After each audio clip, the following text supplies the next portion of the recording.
ابراہیم علیہ السلام کو جب پتا چلا کہ یہ جو ختم ہونے والی چیزیں ہیں وہ ہمارا رب نہیں ہے، رب کون ہے؟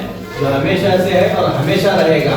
جب یہ توحید کی دعوت، توحید کا پتہ حضرت ابراہیم علیہ السلام کو چلا تو سب سے پہلے انہوں نے اپنے باپ کو سمجھایا، اپنے قبیلے میں دعوت دی کہ جو معبودان باطلہ جن کی تم پرستش کر رہے ہو، جن کی تم عبادت کر رہے ہو، جن کو تم حاجت روا سب کچھ مانتے ہو، یہ کچھ ہے نہیں، سمجھ رہے ہیں نا؟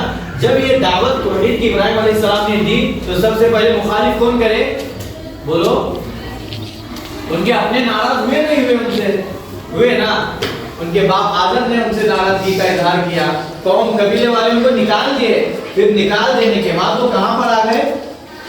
بولو، اپنی بیوی کو لے کر کے ہجرت کیے نا، شام کم سے نکل گئے، ہاں جنگل و بیابانوں میں آ گئے، وہاں پر رک گئے۔ تو بتانے کا مطلب یہ ہے کہ ہمارا یقین اعتماد کس پر ہونا چاہیے؟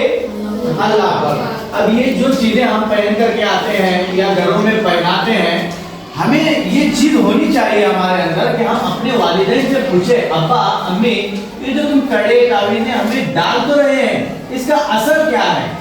یہ کیوں آپ پہناتے ہیں، کیوں آپ ڈالتے ہیں ہمیں؟ اس کے پیچھے کوئی نتیجہ رزلٹ بھی ہے کیا؟ وہ اگر آپ بتائیں گے آپ کو تو آپ ان سے کہنا کہ دیکھیے ہمارا یقین، ہمارا جو اعتماد ہونا ہے وہ کس پر؟ اللہ پر۔ اب مصیبتوں کو، تکلیفوں کو دور کرنے والا کون ہے؟ اللہ ہے نا۔ اللہ مسبب الاسباب ہے، اللہ اسباب پیدا کرتا ہے۔ اب میں نے کہا کہ آپ سے بچہ جب بیمار ہوتا ہے تو اس بیماری کو دور کون کرتا ہے؟ اللہ کرتا ہے نا۔ اب جب اللہ اس بیماری کو دور کرتا ہے، اب ہم دوا خانوں کو جاتے ہیں، اب ہمارا دوا خانے کو جانا کیا یہ ہو گیا کہ ہم شرک کر رہے ہیں؟ نہیں، ہاں بولو، پھر دوا خانہ کیا ہے؟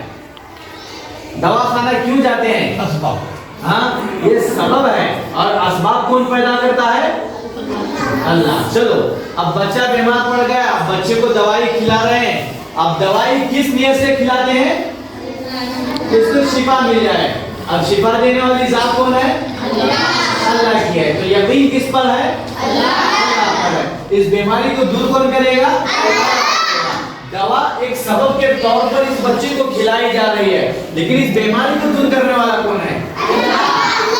یقین ہم پر ہونا چاہیے، سمجھ رہے ہیں نا؟ آپ ابھی بچے ہیں، اب کھیل کود کے مرحلے سے آپ گزر رہے ہیں،